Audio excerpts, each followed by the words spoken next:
Honeybee! Welcome to the Completely Unnecessary Podcast for Tuesday, November 16th, 2021. November. Alongside Fire Pro G, Ian. It's still October. I'm Hudson Soft, Pat Contry. On the show today, Ian, what are we talking about here? We're talking about the Zelda Game & Watch to my left. And Amico gets reviewed in Germany. Everything you own in a box to the left. I'm not sure what that is. Atari XP announced this morning, and more to happen. Ian, I battled a mouse over the past weekend and yet last night. Sure did. But you can listen to the exclusive podcast on patreon.com/podcast to hear all about that. What did you do this past weekend? I hung out with a couple friends, friends of the podcast, friends of the program, friends of the program. Our friends Lisa and Tom came into town. You met up with us. We went to Mitch's for seafood. It was very good. Could be our new spot, our new hangout place, Ian. I had a crab cake there. It was delicious. It was a wonderful crab cake. It was wonderful. It was great. And then my back is still shit. So You're back. Vonnie went and hung out with them in LA yesterday and brought me back pork buns and some other delicious treats. So that's pretty nice. I also started playing Shin Megami Tensei V. That just came out on Friday. That game was announced. It was first shown at the very first Switch reveal. I was gonna say, that sounds familiar to that game. It was just still images that they showed then. They basically just announced it was coming and then said nothing about it for about 4 years. And then earlier this year, they were like, it's finally coming out. And it's coming out. That's the Fire Pro method. Yeah, it's coming out, by the end of this year. So for those who don't know, Persona is a very popular RPG series. Persona is actually a spin-off of the Shin Megami Tensei series. They're generally darker RPGs. The mainline Shin Megami Tensei games play almost kind of similar to like demonic Pokemon. You play as a main character, but you have to talk and barter and convince other demons to join your side by giving them money and items and stuff. And then they fight for you. But you have a small amount of these characters that you can keep with you at any given time. The big thing with the Shin Megami Tensei games is demon fusion. So you get them, you level them up, but then you sacrifice them to make new demons just as quickly as you get them. So you're constantly changing your loadout. And it has a great soundtrack. You said load. Yeah, I did. Really liking it. It's hard. I'm playing it on casual, and it's still a difficult fucking game. It's nice to play an RPG like this where things like stat buffs and debuffs actually mean something. Because when I play games like Final Fantasy, you can usually just scroll, gloss over all that stuff. You don't need to get into the systems in a game like Final Fantasy. You can usually, as long as you're leveled well enough, you can mash attack and spell and kind of get through it. And in Shin Megami Tensei games, there's a lot more going on in playing to enemy weaknesses, and your strengths is much more important. So yeah, that's what I did this weekend. It's been good. Yeah, I did some yoga. I convalesced. I really think I always say this, that 2020 there was no travel that year for me, and now this year I'm reintegrating the travel back into my schedule, and doing 3 events in what is that, 5 weekends is not how I can continue to sustain life. I think it's so it's good just to like relax for like a weekend. Sure. I know, this weekend coming up, I can relax again and start to do stuff, like maybe edit a new Flea Market Madness. So that'd be fun to do. Other than that, I don't know what I did this weekend. Trying to remember. We got some good food. We laughed a little bit. We arm wrestled a couple times. Ian won 2 out of 3. So I bought the calamari. I did not arm wrestle anything. I was just looking at. I saw a picture of one of those arm wrestling arcade machines the other day. We had them down the shore. It was great. They're cool as shit, but like they're always meant for righties. I don't think I could ever play them. You got to develop the ambidextrousness, ambidextrity. Let's celebrate the life of Bob Lawton, founder of FunSpot, passed away 90 years old, surrounded by his family. The family's going to continue to look after FunSpot going forward, and that's a good life. It was 90. Yeah, 90 is a long run. Good run, providing arcade fun for everyone for decades. Good for you, Bob. Thank you for your service, Bob Lawton. YouTube announced something big. Big news. Where is it?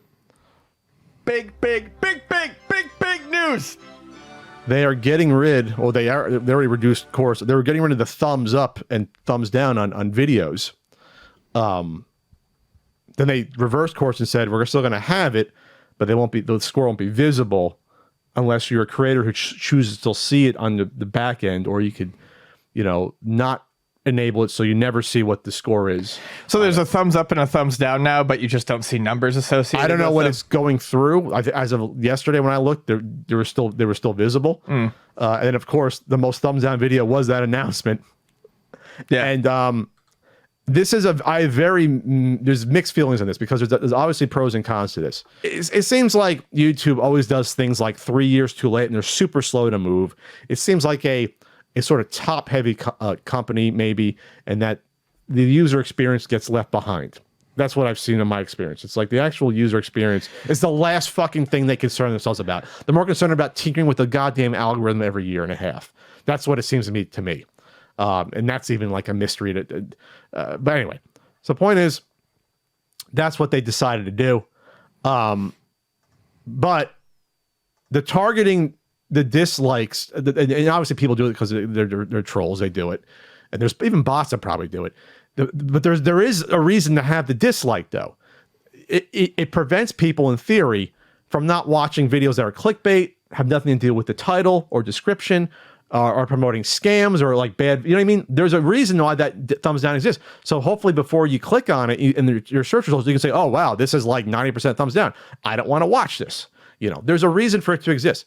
So I'm glad they made the decision to keep the thumbs up and thumb down, because then hopefully the algorithm will still, I think either way, like it's still interaction within the algorithm, and a thumbs up and thumb down, or even leaving bad comments, it still helps a video. But there has to be something in place in YouTube's side to not promote videos that are scams or fishy or fishes themselves, PHI. There has to be. I think it serves its function. Yeah. I don't want creators getting harassed. I don't want that sort of thing happening, but I've never heard of the thumbs down being an issue. You hear about issues on Twitch and things like that, but I've never seen a huge movement of creators being like, I'm getting too many thumbs down, and it's plus harassment. You can disable that yourself already.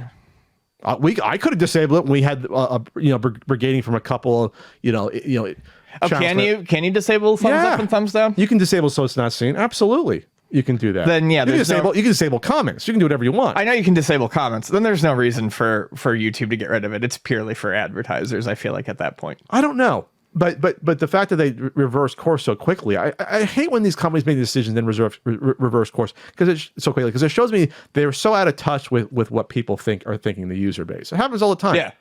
Happens all the time with the 24 hours. Oh, we didn't know what was going on. Like, maybe you should have asked. Maybe you should have asked people. Maybe you should have asked some of the creators. Because maybe even the creators that, like I said, we've been victims of this, but we don't think it should go away. Yeah, it's a small price to pay. So yeah, but then adding the stipulation now that, well, if they're going to remove it, but now I can see it on the back end. But then the option not to see it still. I guess whatever. If you want to you don't want to see it. But I guess as long as the algorithm's protected, though, that's fine. But there has to be a way for low quality content to not get recommended or come up in search results. That's the bottom line. If they have a way to account for that, then within 6 months, I think people will get past this. There's been tons of big changes on YouTube before. Remember all the reply videos? When that went away, people lost their mind. It used to be a rating. It used to rate the videos. It used to be a star rating. God, it seemed like that was 1,000 years ago. Yeah, that really does. So there you go. It is what it is. Playdate news, Ian. Bummer. So sorry about this, Ian. Sorry to me too. So the Playdate has been delayed by 2 months. That for those keeping score at home, 3 portable systems were supposed to launch in December. Right now, we might be getting one, and I'm not even 100% certain on that. But this was going to launch. There's a reason. I know. I'm getting there. I'm not. I'm telling the audience that. I'm not flaying them alive. But Playdate does have a good reason, and that is they found 5,000 defective batteries in their initial run of 20,000 units, thereabouts. So they're sending the first batch. Yep. So they're sending all of them back to have all the batteries replaced. Basically, they were testing out the batteries, and they found that some of them were so bad that they weren't even holding a charge ever. They weren't taking a charge, so they were just bad batteries. Anyone who's worked with batteries, we've had issues with like replacement PSP batteries and GBASP batteries at work before, where we've gotten a bad batch. Sometimes there's just a manufacturing problem, and they come to you basically already spent. So they're sending them back to get all those replaced, and then they're going to start shipping them out. They say about 2 months. They think these are going to be shipping out in February. And what a nightmare though for them to discover that after they have it in hand. It's like, was there not spot checking being done at the factory? Yeah, that's insane. Yeah, who knows? But they gave a really good explanation. They explained what they're doing. They explained the time frame. They took pictures of them. These things are manufactured. They're made. This isn't vaporware.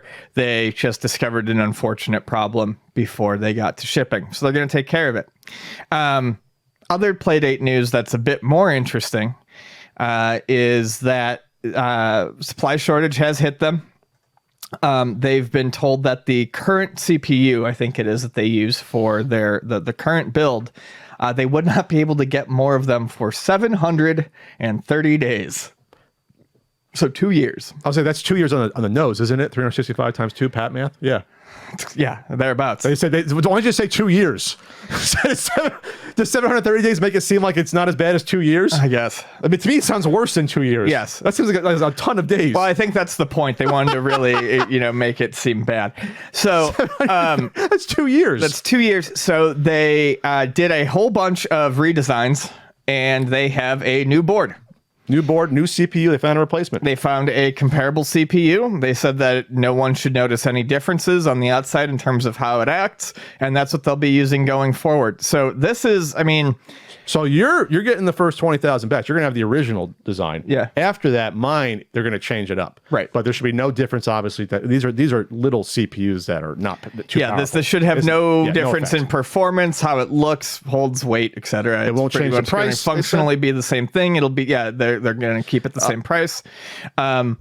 But it's interesting, the approach, because obviously it costs time and money to redesign a board. They said it costs them lots of money. So, but they realize, though, we have to do well by our customers. We can't screw them over. And right. This is one of the things you do during a chip shortage is you try to redesign and to make sure your product comes out, especially after people put in pre-orders.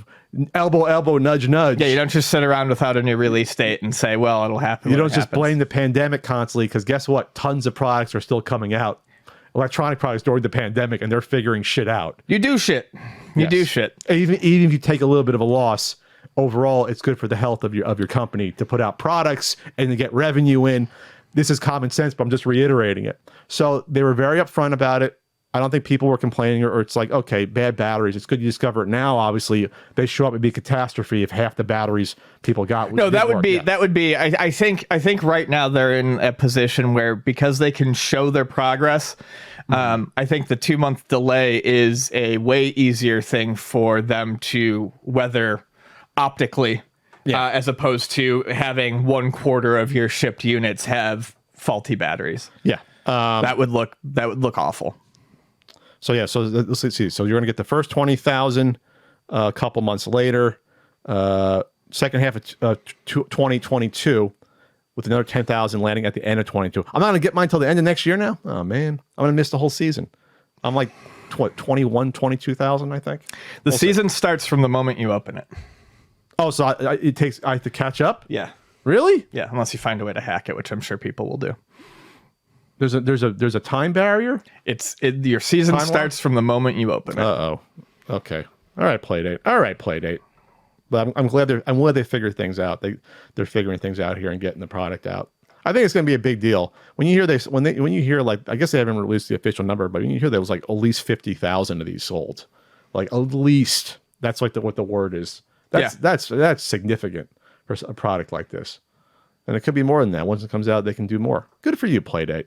Good guys, Playdate, providing a good product that people want to enjoy. Just like at ultimatenintendo.com. You can enjoy lots of good products there. I don't have to redesign a lot, but I update the certain ultimate guidebooks between different revisions. We have RBI baseball stickers that aren't redesigned. The pins are fine. That's what you get there. And yeah, I made the transition work. Ian. I made it work. It was all right. It was all right. 6.5 out of 10. Yeah, and I'm going to be on Twitch Wednesday, twitch.tv/CountryCode. Ian will not show up, I don't think. Nope. I will be recording a podcast tomorrow, but I'll keep it secret as to which one. And I'm on cameo.com/PatCountry. I'm going to be also at the SAC Gamers Expo in Sacramento, December 18th and 19th as well. Come out and see me is that Northern California officially, Sacramento? Yeah, that is, right? Yeah. Or middle? Is that before San Francisco? It's NorCal. It's before San Francisco. That was before. I don't know. I always forget the rotation of Sacramento versus San Francisco. All I know is we get to San Francisco, then a Bigfoot starts living like 10 minutes above that. It's like the last major city, then it's like Bigfoot territory in California there. You want to talk about the Xbox 20th anniversary of backwards compatibility for the Xbox. Well, 20th anniversary of the Xbox. 20th anniversary of the Xbox. They did some backwards compatibility updates. I don't think anyone was expecting any more necessarily backwards compatibility of original Xbox titles. So they did. I think they announced, it's something like 70 more titles for backwards compatibility. 76 according to the IGN article there. 360 and original Xbox game titles. Bringing the list up to a really healthy number. It's of course not everything. There are still some glaring misses, but I think for people, they didn't expect more anyways, so this is a really nice surprise. Microsoft did kind of put a period at the end of that sentence, though. They did say because of licensing restrictions and funds and just time, they can no longer dedicate any more time to backwards compatibility of those systems. I'm sure there's still plenty of backwards compatibility. Actually, I think it's 100% backwards compatibility with Xbox One titles. So they're done with the 360 and I Xbox should hope, backwards compatibility. There's not a hell of a lot of exclusive Xbox Series X. What I mean is I don't think it's by title. I think it's just everything plays. I don't think they have to do anything special. Yeah, nothing special. It's just a more powerful computer, basically. Right. Exactly. They don't do the tender love and care on the original Xbox and 360 stuff to the same extent. So, nice to see. From the list here, do a couple here. You got all the Fear games on here. 50 Cent, Blood on the Sand is on there. That's the game I always bring up, had the ridiculousness of the 50 Cent game, Blood on the Sands. But it's supposed to be a pretty good game. It is supposed to be a halfway decent game. Because the first one, he's just on the streets. Second one, he goes to the Middle East. Yeah. And fights terrorists or something. I have no idea. Anyway, but we love 50. Got some Disney games in here. You got a few Dead or Alive games. You got Lego Lord of the Rings. You got Manhunt. You got the Max Paynes. You got a couple Mortal Kombats on here. Quake Arena Arcade. I'm not familiar with that one. Ridge Racer 6 for the Namco fans like Ian. Something called Screw Jumper. Skate 2. Oh, you get a bunch of Star Wars games. That's pretty big. You get Jedi Knight 2. That was on 360? No, that was on original Xbox. I was going to say, that's that old. Okay. Clone Wars, Revenge of the Sith. Original Xbox. Starfighter. Then you get these FPS boost games, which it gets the old games and makes them like 60 frames, and you get like HDR support or whatever. There's a bunch of them there. Looks like on the first person, well, Alan Wake isn't a first person shooter, but it's a first person, so I guess that makes sense. Same thing. You're a first person. I guess you get a better frame rate versus the original. You get slightly better color range and things like that. But I think I read something you can turn it on or off if you don't want. Max Payne is third person. Huh? Max Payne is third person. Did I say Max Payne? I thought you did. Max Payne was part of the backwards compatibility, but not this FPS boost. It's a different list. My brain is scrambled. Yeah, FPS boost has some of those games, but it's not. It's gotcha. So for Alan Wake's on that list. Some of the Fallout games, Gears of War, for example. So I read that you can turn it off because originally the HDR thing was just, okay, you have to play it like that. But if you want to play the original, which we'll get into later, but now it's an option to turn off the FPS boost or the HDR that's attached to it. Yeah. And it's the same thing with the cloud gaming, which I should probably get on at some point when I play new games again. The Xbox cloud gaming sounds really, really nice. Yeah. Speaking of wanting to play original versions, Speaking of GTA Definitive Edition came out, and ooh lordy, it's what we all feared, basically. Yeah. So I was actually kind of looking forward to this because I have not played a single minute of GTA 3, Vice City, San Andreas. I haven't played what? I have not played a what? I have not played a minute of a GTA game since they went 3D. What? Just never had any interest. What? I know. That's insane. Yep. So I was kind of looking forward to it. I was like, sweet, I'll just get this 3-pack and get all the PlayStation 2 ones and your Xbox ones and play through them. But no. Now, the GTA Definitive games apparently are just miserable. I don't know if people have been looking at it, but there's been bugs. Been a lot of problems. It looks like basically they took the cheapest route forward, and based on what I've been reading, it looks like they had AI basically smooth out and handle the upscaling. Yes, for a lot of it. For most of the game. And they're based on, it sounds like mobile ports. Yes. Engines of the mobile ports, which were problematic to begin with. So you're making a port of a problematic port. So they didn't do it from scratch. It's a fucking the cheapest thing possible. Right, and I can't believe they have the fucking hell? balls. Rockstar, who has billions of dollars. Rockstar, who made their entire name. I mean, off of GTA. You can like other things Rockstar has done. That's fine. Their table tennis game was fantastic on the 360, but they made their name on GTA. They should be ashamed as a company. Especially because they removed all the old versions from stores. You can't buy them anymore. This definitive version is all you have. Definitive, they have the balls to say. I mean, say well about Microsoft when they put out those all those Halo remakes. They weren't as bad as this. Oh, they were nice. Yeah, like they realized this is our franchise. We have to treat this with love. This is what it looks like is an abomination. I saw Digital Foundry did a great comparison. It's like 40 minutes long comparing all the differences, even between the original Xbox at the time, that were slightly better than the PS2 and different. They went really in depth. We're talking stuff like not having on the newest version having fucking taillights when the originals have. Oh, you said like brake lights aren't on the originals. There's like brake lights, but there's no tail lights at night, for example. Things like that. The rain effect, it looks miserable. The rain effect on this new version are the brightest white streaks possible to interpret as an interpretation of rain, and it follows it's locked to the camera. It's not in the environment. It's on the camera. So like it'll turn and move as you do, and you'll see it like not hit objects or go in between objects. It's fucked up. It looks terrible. It looks worse than almost 20-year-old GTA 3. I think GTA 3 is 20 years old. It looks worse than it blinds you when you're playing. There's no art. There's no consistent art style like with the original. See the faces all look really weird. They look weird. There's no uniformity of how things look. Like there was like cool motion effects in the original, and there was that like kind of like greenish bluish filter effect that was like cinematic in a way to sort of cover up some maybe the low res filters. They don't do any of that with this version. It's just we're going to upscale it, but the upscaling so it looks like trash. So here you go. So what I was reading was that a lot of what they think they used was like basically AI smoothing. People talk a lot about an effect. I think it was called like they subdivided basically the surface or something like that. Subdivisions is the best rush. Oh yeah, that's for sure. But so that's why like there's the pictures going around of like the dude on the bike and his arms got like multiple joints. It's because they used that on there and it broke the arm because they tried to smooth it, but it ended up creating additional like. It looks wavy. It looks like a Cheeto. The big one that I saw was there was a donut shop called Tough Nut Donuts in, I think it's San Andreas. Okay. And it shows a donut on top of the building. And then next to it is a nut, like, a nut that you screw, a 6-sided hexagonal nut. And of course, the donut's not perfectly round because in the original version, it's PlayStation 2 or an Xbox, so it's a little polygonal. They shoved it through smoothing, so now the donut is round, but the nut itself is round. You can see where it's subdivided on the surfaces and just rounded out the nut. So the visual joke is lost too because they applied no like care to it. I saw in this video from Digital Foundry, so the upscaling even fucked up like letters on like posters on the street because they didn't bother to double check. So this was literally a plaster filter job.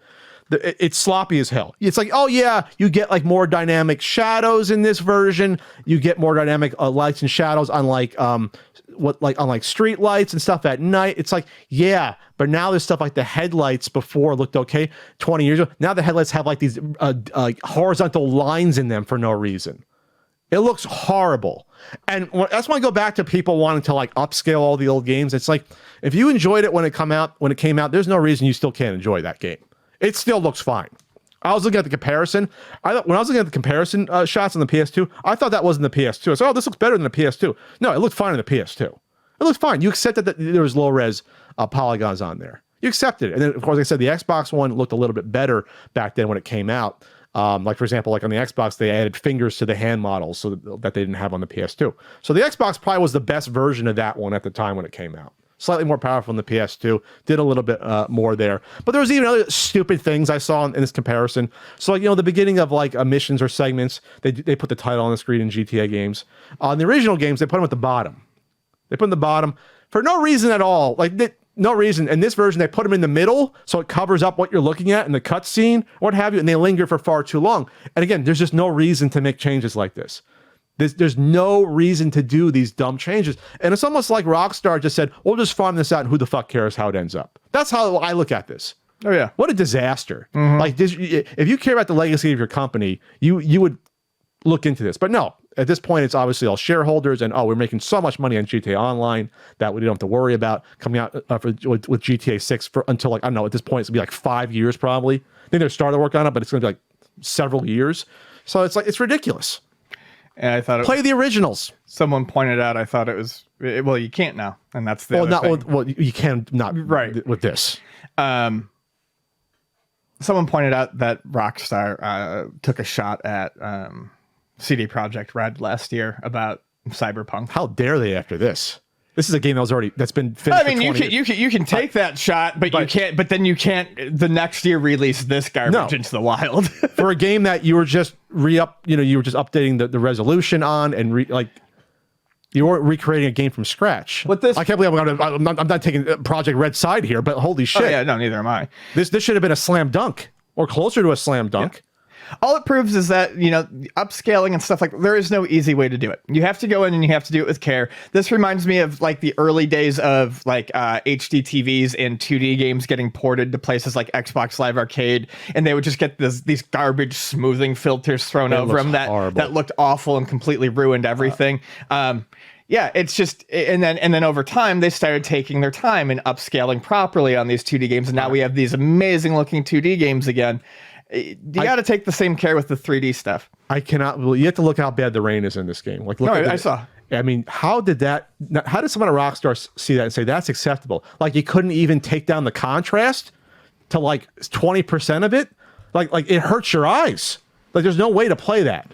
There's no way you can play that when it starts to rain. It looks horrible. Apparently, modders have already a day ago. Modders have fixed the rain in the definitive edition. But if that's not fucked up, it's going to be like Bethesda releasing a game. Modders are going to be the people who have to fix this and make it okay. And I mean, if that's the case, you're never going to want to own this on a console. Or you wait like 3 years until it's patched out. All this stuff.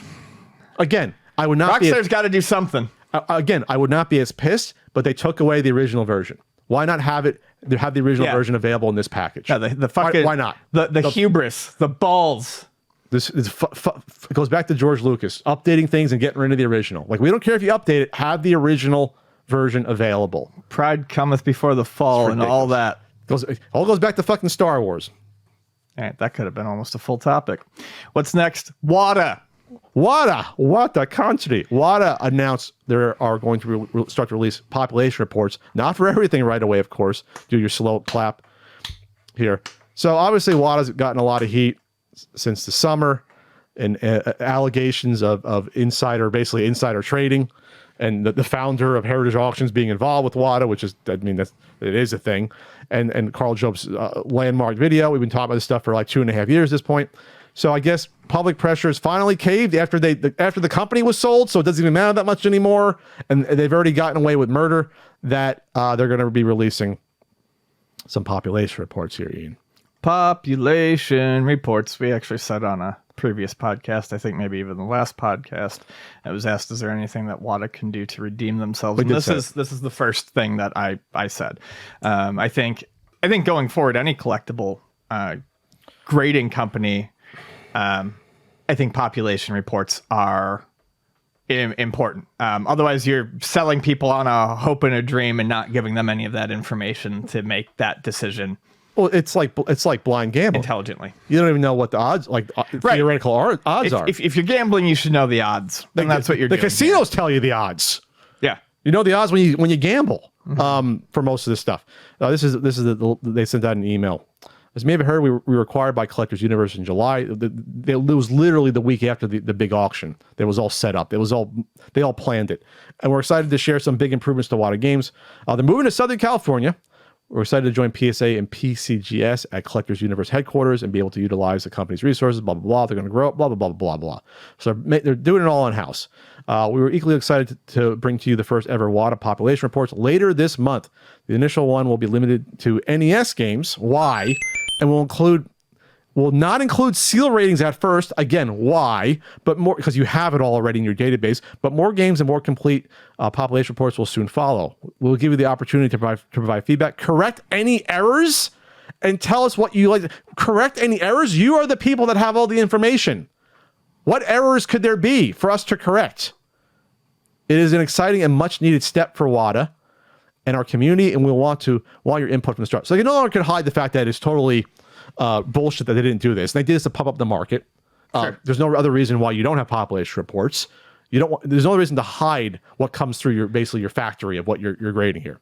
Because even Heritage Auctions had to say, yes, we need this. Even Heritage Auctions, who's making a lot of money with this, realizes that overall you need this because there could be a crash potentially if you wait too long. This stuff comes out. You realize, oh shit, there's 78 of these games that I thought were like super rare.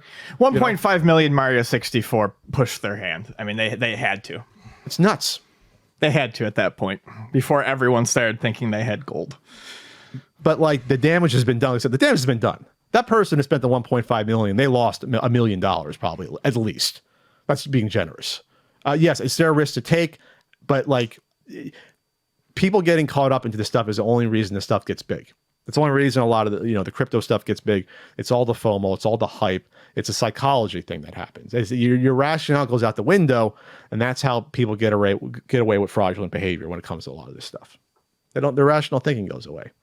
So it's a start, but it's nuts that it won't be every single console. I really want to see how many Spider-Mans they have on 2600. I really want to see how many. That's going to be my favorite. That's your favorite? Yeah, I need to know how many Spider-Mans they have. There's no reason why you would include the seal ratings. Like what you again, you have these all in a database already. Just make it a searchable database online. Well, that's an excuse. I'm reading the email here for the sound. But correcting any errors, what errors would be? That's nuts to me. Like you're not giving me any faith if you're supposed to be the authority that you're going to come out and we need to correct errors and tell us what you want to see next. This is what I want to see next, Ian. Everything, every console, everything that's passed through you, every rating, every seal rating. You have all the information. Release it all. There's no reason you have to drip feed this out except you're trying to protect your own ass. Why else would you drip feed it out? It should be all searchable. It was searchable before with a bug on the website. There was like a back end bug or something weird. People were getting the information before. Make it searchable. Am I wrong? No. I mean, I don't know what they have to do to get it prepared to put out there. But yes, I'm sure they could just do a whole database. Do a searchable database. It's not rocket science here.